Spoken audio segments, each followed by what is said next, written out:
Okay बेटा, हम लोग पहुंचे स्टैट्स में और ये हमारे चैप्टर का नाम है प्रोसेस कंट्रोल टेक्निक या स्टैटिस्टिकल क्वालिटी कंट्रोल। मैं अभी आप लोगों को क्वेश्चन नंबर 45 बता रहा हूँ। ये टॉपिक का नाम है हमारा सी चार्ट। अब यहाँ पे भी लिखा हुआ है ड्रॉ एन अप्रोप्रिएट चार्ट। तो अप्रोप्रिएट चार्ट, इसके पहले हमने एनपी चार्ट किया, उसमें भी अप्रोप्रिएट लिखा हुआ था। अब यहाँ पे भी अप्रोप्रिएट लिखा हुआ है। अब क्या रूल्स हैं, मैं पहले आपको रूल्स बता देता हूँ, सारे के रूल्स हैं क्या, ठीक है। ये बाद में लिखना, थियरी वाले पेजेस में लिखना ये वाले रूल्स, सुनते रहो। एक्चुअल रूल्स हैं क्या कि अप्रोप्रिएट चार्ट कब कौन सा बनाते हैं। अगर आपको एग्जाम में अप्रोप्रिएट चार्ट बोला हो तो आप सबसे पहले ये देखोगे कि क्वेश्चन में नंबर ऑफ डिफेक्टिव आइटम्स दिया हुआ है कि नंबर ऑफ डिफेक्ट्स दिया हुआ है। क्वेश्चन में क्या दिया हुआ है। अप्रोप्रिएट चार्ट आपको बोला हो तो आप क्वेश्चन में देखो कि if number of defective items is given, then appropriate chart equal to NP chart। तो अगर आपको नंबर ऑफ डिफेक्टिव आइटम्स दिया हो तो appropriate chart equal to np chart. लेकिन अगर आपको नंबर ऑफ डिफेक्ट्स दिया हो, number of defects, if number of defects is given, then appropriate chart equal to C chart। ठीक है, तो डिफेक्टिव आइटम दिया हुआ है तो appropriate chart equal to np chart, और नंबर ऑफ डिफेक्ट्स दिया हुआ है तो appropriate chart equal to c chart. अब मैंने पूरा सॉल्व करके रखा है पहले से ही, ये थियरी वाले पेजेस में लिखना, मैंने पूरा सॉल्व करके रखा है पहले से ही। आप लोगों को बस मैं एक्सप्लेन करूंगा, सुनना ध्यान से। देखो, ये ग्रुप और नंबर ऑफ डिफेक्ट्स का कॉलम ये क्वेश्चन में दिया हुआ है।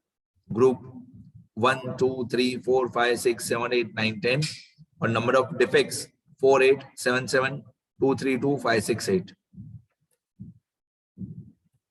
ये ग्रुप 1 2 3 4 5 6 7 8 9 10 और नंबर ऑफ डिफेक्ट्स तो 4 8 7 7 2 3 2 5 6 8। बहुत इजी होता है, ये सबसे छोटा सी चार्ट होता है, यही सबसे इजी होता है, सबसे छोटा होता है। सुनते रहो सब लोग। तो अभी हम लोग इसका टोटल कर देंगे नंबर ऑफ डिफेक्ट्स का। नंबर ऑफ डिफेक्ट्स का सिंबल होता है capital C. Number of defects का सिंबल होता है कैपिटल सी। तो इसका हम टोटल कर देंगे 52, मतलब 4 8 7 7, इन सबको प्लस करेंगे 4 8 7 7 2 3 2 5 6 8, इन सब का टोटल 52 होता है। इसके फॉर्मूला भी इजी होते हैं, ध्यान दो। ये हमारा step 1 bar c equal to sigma c upon m. ये जो 10 नंबर ऑफ सैंपल्स हैं यही हमारा एम है 10, तो 52 डिवाइडेड बाय 10 सैंपल्स। तो टोटल नंबर ऑफ डिफेक्ट्स मतलब सिग्मा सी वो है 52 अपॉन एम मतलब नंबर ऑफ सैंपल्स वो है 10, तो 52 अपॉन 10 5.2, ये हमारा बार सी आ गया। फिर step 2 control limits for c chart. इसमें सबसे पहले सेंट्रल लाइन होता है, central line bar c equal to वही 5.2 बार सी। फिर अपर कंट्रोल लिमिट का फॉर्मूला, ये फॉर्मूला याद करो, bar c plus 3 root bar c. Bar c plus 3 root bar c मतलब ये वाला 5.2 ये हमारा बार सी हुआ, ठीक है, प्लस 3 स्क्वायर रूट बार सी। स्क्वायर रूट बार सी मतलब 5.2 का स्क्वायर रूट। अब हम लोग सबसे पहले 5.2 का स्क्वायर रूट करेंगे तो आएगा 2.2804, फिर इसको मल्टीप्लाई बाय 3 करेंगे, फिर लास्ट में 5.2 प्लस करेंगे, मतलब पहले 2.2804 को मल्टीप्लाई बाय 3 करेंगे तो 6.8411, फिर इसको प्लस 5.2 करेंगे तो ये आएगा 12.04। ये हमारा अपर कंट्रोल लिमिट हो गया। तो पहले 5.2 का स्क्वायर रूट, फिर मल्टीप्लाई बाय 3, फिर लास्ट में 5.2 प्लस, तो हमारा अपर कंट्रोल लिमिट आ गया। सेम ऐसे ही लोअर कंट्रोल लिमिट, सिर्फ प्लस की जगह पे माइनस हो जाएगा। लोअर कंट्रोल लिमिट पूरा सेम ही होगा, सिर्फ जहां जहां पे प्लस है उसकी जगह माइनस हो जाएगा। तो lower control limit equal to bar C minus 3 square root bar C. तो बार सी था हमारा 5.2, बार सी 5.2 माइनस 3 सेम ही रहेगा, स्क्वायर रूट बार सी मतलब स्क्वायर रूट 5.2। अब 5.2 का पहले स्क्वायर रूट करेंगे, 5.2 का स्क्वायर रूट होता है 2.2804, फिर उसको मल्टीप्लाई बाय 3 करेंगे तो 2.2804 मल्टीप्लाई बाय 3 ये होता है 6.8411, फिर इसको 5.2 में से माइनस करेंगे, 5.2 माइनस 6.8411, एक्चुअली माइनस में आंसर आएगा। जब आप 5.2 माइनस 6.8411 करोगे तो माइनस 1.64 आएगा। अब कभी भी मैंने बताया थियरी में भी कि कभी भी अगर हमारा LCL माइनस में आ रहा है, if LCL is negative then we should take LCL equal to 0. Here LCL is negative, so we should take LCL equal to 0. LCL minus में आया तो आपको LCL को 0 लेना। अब हम लोग अपना ग्राफ बनाएंगे। यहाँ पे ग्राफ का नाम हो जाएगा सी चार्ट। ये हमारे सी चार्ट का डायग्राम बनाएंगे, ठीक है। सी चार्ट में हम सी चार्ट में ऑब्वियसली सी की वैल्यूज पुट अप करेंगे। पांचों टाइप के ग्राफ में नीचे एक्स एक्सिस पे होता है सैंपल नंबर। तो यहाँ पे हमारे 10 सैंपल हैं, सैंपल नंबर 1 2 3 4 5 6 7 8 9 10, ठीक है। अब मैं ऊपर से जो सी वाला कॉलम था वो यहाँ पे 2 मिनट के लिए कॉपी पेस्ट कर दूंगा। जो नंबर ऑफ डिफेक्ट्स का ये सी वाला कॉलम था, ये वाला कॉलम पूरा टेबल ही कॉपी कर देता हूँ 2 मिनट के लिए, बाद में मैं मिटा दूंगा। ये पूरा टेबल मैं ग्राफ के बाजू में 2 मिनट के लिए कॉपी पेस्ट कर देता हूँ, बाद में मैं इसको डिलीट कर दूंगा यहाँ पे, ठीक है।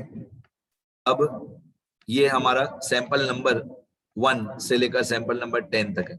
सी की लोएस्ट वैल्यू है 2, ये देखना ही पड़ेगा, और सी की हाईएस्ट वैल्यू है 8, ये भी देखना ही पड़ेगा, ताकि हम लोग वाई एक्सिस का स्केल मेजरमेंट डिसाइड कर पाए। लोएस्ट 2 है और हाईएस्ट 8। और यूसीएल एलसीएल में अपर कंट्रोल लिमिट है 12.04, मतलब सबसे बड़ी जो हमारी वाई एक्सिस की वैल्यू होनी चाहिए वो 12.04 होनी चाहिए। और लोअर कंट्रोल लिमिट हमारा एक्चुअली 0 है, lower control limit equal to 0। तो सबसे छोटी वैल्यू हो गई हमारी 0 और सबसे बड़ी वैल्यू हो गई 12.04। तो हमारा स्केल मेजरमेंट कैसा होना चाहिए ग्राफ पेपर पे कि 0 से लेकर 12.04 तक वाई एक्सिस पे आ जाना चाहिए, 0 से लेकर 12.04 तक। अब आप 1-1 सेंटीमीटर में 1-1 नंबर लोगे तो भी चलेगा। On y axis scale measurement on y axis 1 centimetre equal to 1 unit लोगे तो भी 12-13 लाइन में आ जाएगा। अब 1 सेंटीमीटर इक्वल टू 2 यूनिट्स लोगे तो भी 6 या 7 लाइन में आ जाएगा, आपकी चॉइस है, ठीक है। मैंने 1-1 करके लिया है। 1 सेंटीमीटर इक्वल टू 1 यूनिट, तो 1 2 3 4 5 6 7 8 9 इसके ऊपर भी आएगा, यहाँ पे 10 आएगा, फिर 11 आएगा, फिर 12 आएगा। तो इसके ऊपर मेरा लिखा हुआ नहीं, आप लोग लिख लेना, 9 के बाद 10 11 12 आएगा इसके ऊपर, वो आप लोग लिख लेना। ओके, अब लोअर कंट्रोल लिमिट 0, तो ये जो ये व्हाइट लाइन है आप लोग तो पेंसिल से बनाओगे, ब्लैक लाइन बनेगी, ये 0 के सामने एक हॉरिजॉन्टल लाइन बनाना, lower control limit. Upper control limit 12.04, अब 12.04 आप नहीं ढूंढ पाओगे ग्राफ पेपर पे, 12 ढूंढ लोगे आप, 0.04 नहीं ढूंढ पाओगे। तो 12.04 जो है ये लाइन आप 12 के सामने, यहाँ पे 12 होगा, 12 के सामने ये वाली लाइन आप बना देना, ठीक है। फिर सेंट्रल लाइन हमारा 5.2 था, तो 5.2 मतलब 5 से 2 पतली लाइन ऊपर, 5 से 2 पतली लाइन ऊपर 5.2 होगा, वहां पे आप सेंट्रल लाइन बना लेना, ठीक है। अब हमारा वैल्यूज, सी की वैल्यूज, तो सी की वैल्यूज है ये वाली 4 8 7 7। चलो ये वैल्यूज प्लॉट करते हैं। 4 8 7 7 मतलब सैंपल नंबर 1 के सामने, ये सैंपल नंबर 1 के सामने 4, तो यहाँ पे एक हम लोग 4 पे एक पॉइंट लगाएंगे। फिर सैंपल नंबर 2 के सामने 8, सैंपल नंबर 2 के सामने 8, सैंपल नंबर 3 के सामने 7, तो ये जो 7 आपको दिख रहा है ये सैंपल नंबर 3 और सैंपल नंबर 7, तो 7 पे एक पॉइंट लगाएंगे। सैंपल नंबर 4 उसके सामने भी 7, तो 7 पे एक पॉइंट लगाएंगे। फिर सैंपल नंबर 5 जो है, सैंपल नंबर 5 यहां से लेकर है 2 3 2, तो सैंपल नंबर 5 के सामने,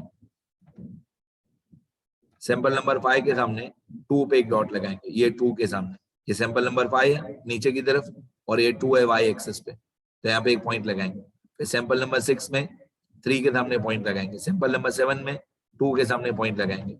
फिर लास्ट में 3 वैल्यूज हैं 5 6 8 5 6 8, सैंपल नंबर 8 9 10 5 6 8, तो सैंपल नंबर 8 के सामने, सैंपल नंबर 8 के सामने 5 पे पॉइंट लगाएंगे, सैंपल नंबर 9 के सामने 6 पे पॉइंट लगाएंगे, ठीक है। और सैंपल नंबर 10 के सामने, सैंपल नंबर 10 के सामने 8 पे पॉइंट लगाएंगे।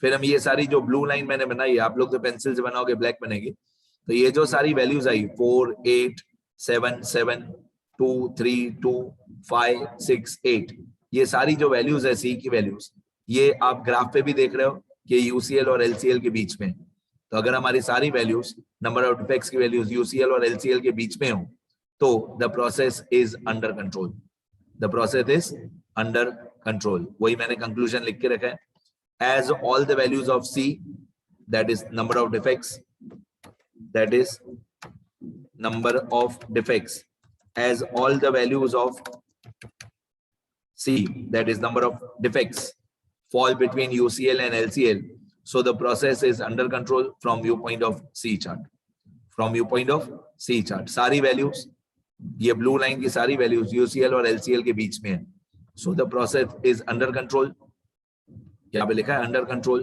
From view point of c chart. अब मैं बाजू वाला टेबल डिलीट कर देता हूं, ये मैंने फिर से कॉपी किया था, ठीक है। अब एक बार मैं स्क्रॉल कर देता हूं जैसे आप लिख सको, बहुत इजी वाला टॉपिक है ये रूल्स थियरी वाले पेजेस में लिखना।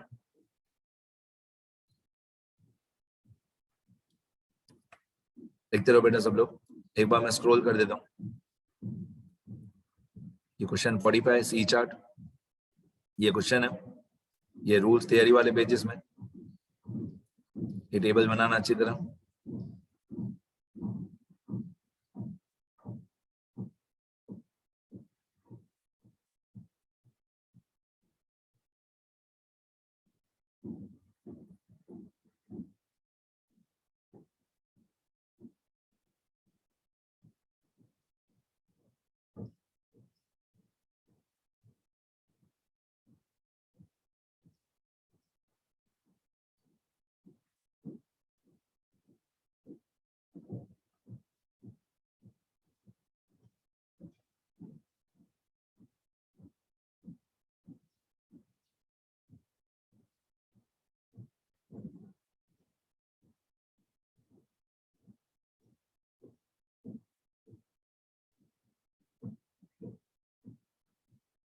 ठीक है, इतना लिखो अच्छी तरह।